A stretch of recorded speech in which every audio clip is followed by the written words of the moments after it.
is the allegiance of the UN. Now, I don't think in any of the stuff I've looked at that we can find an allegiance. Now, let me make it quite clear here tonight. In relation to the Crown of the United Kingdom, I'm not a monarchist and neither am I a Republican. I'm simply here to say that either of those sides are going to slam dunk you. Now there it says Charter for Global Democracy, a charter to achieve global governance. I love the way they use words that are really not the correct word. A charter to achieve global governance has been developed for presentation at the Millennium Assembly in September. It was made available to the public on UN Day, October 24, 1999. Now remember the date because of the next slide. Now see here it says at the bottom, we added that, global democracy is in fact international socialism. So they use a word that appears to be a word that appears to be okay, but in actual fact it's the opposite. Now remember I said, remember the date, October 1999. The Commonwealth of Australia voted on November 1999 for the Australian people voted in a constitutional referendum on whether Australia should become a republic and whether to insert a preamble. So in October 1999 you all went to the things relative to a referendum and you said no, we're staying with what we know. What they never told you is in October of 1999 the UN had already voted to bring Australia in. Now should I repeat that? Because that's the biggest slam dunk you've ever had. So it effectively means your November 1999 issue was overridden by the UN. Now all your boys here knew all that, which is why an act appeared in Victoria in May 2000 that took the Oath of Allegiance out of the Legal Practice Act in Victoria, which in actual fact meant that we don't respect your referendum decision. And it actually means that when the Oath of Allegiance comes out of the Legal Practice Act, no lawyer in Victoria is acting legally. They're under another jurisprudence now. It's a UN one. Because they're not stupid enough, they're all lawyers, to actually say, well, I'll probably put my legal career in jeopardy unless they've been told by somebody else, we're going to look after you. But what's the intention? To slam dunk the Aussie. Because the first thing the Aussie thinks, well, we better take this to the courtrooms. We better get a lawyer. The problem is all the lawyers have already got rid of the Oath of Allegiance. Are you getting the point? Which means your lawyers sold you out first. Next one please, United Nations. Now this is very important. Soviet nationals who outranked the generals of the United States Armed Forces, who by agreement have submitted their forces to the United Nations Security Council. Now look at the boys of the security boys. United Nations Under Secretary of the Security Council.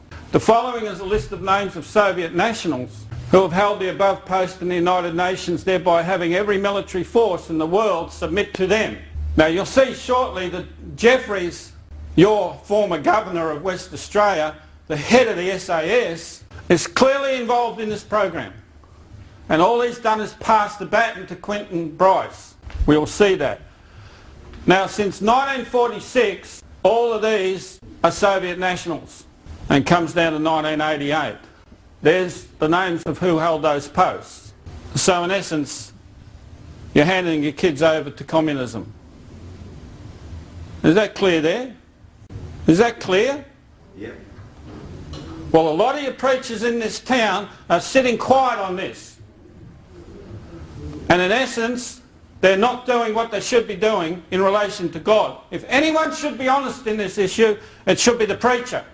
I'm saying that quite clearly. Because of an accountability with God. United Nations and communism. It was primarily communist in tone. Its charter, signed in 1943, being based upon the Constitution of Soviet Russia. Do you like those words? It links it to Russia. While its purpose and principles were decided at a conference of foreign ministers held in Moscow, the secretaries of the United Nations Security Council between the years 1946 and 62 were, those two people, both communists. A leading figure of the United Nations Educational, Scientific and Cultural Organisation, UNESCO, that's the one that's going to get the children. That's the one that's dictating all the policies of how the kids get educated throughout the world. Was that person, a communist.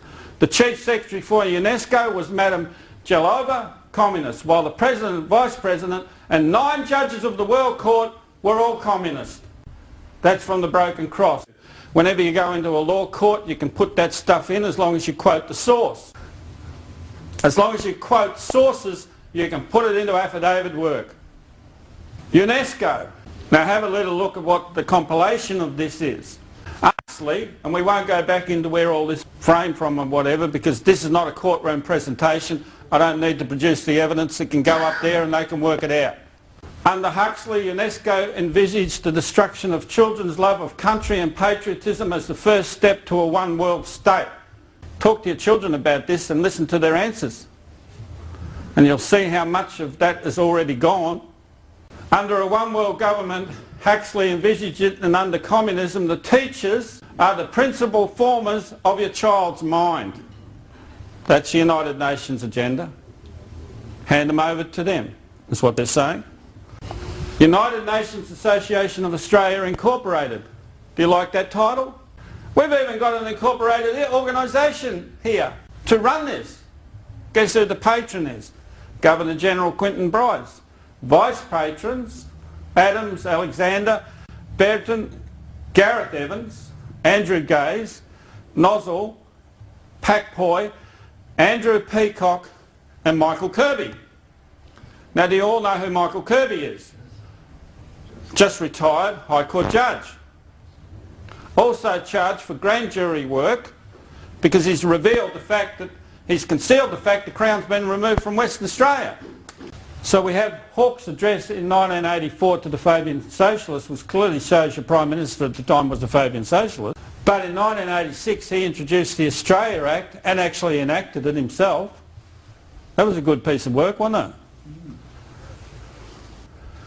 Now in the Australia Act of 1986, would it require a Commonwealth referendum if you've ever read the Act? Should have been. Did you have one? No.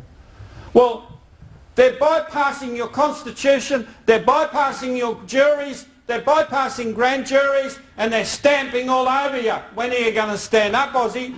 It says there, this is his portion of his speech, and there's a website thing there at the bottom. It says this, which is a hallmark Fabian Socialist trademark statement. For the right moment you must wait, as Fabius did, most patiently, when warring against Hannibal, though many censured his delays. But when the time comes, you must strike hard, as Fabius did, or your waiting will be in vain and fruitless. Now what's he saying to strike hard at?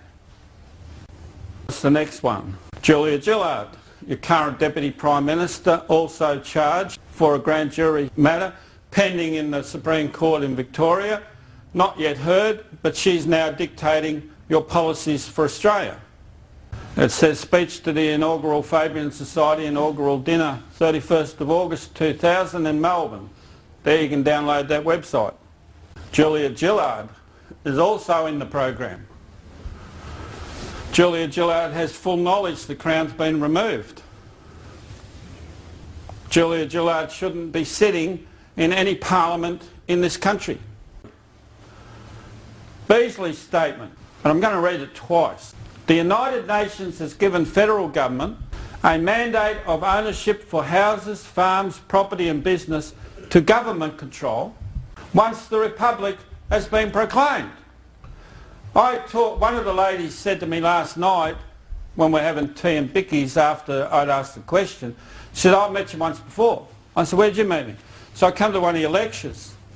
I'm not interested in the monarch being chucked out because I'm a Republican. Well, hello. What's a Republican going to do? Hand it to the UN. Is that correct? Because there it is there. Why you've still got your constitution, let me make it real simple to you, please. You got the bank robbers coming out of the bank.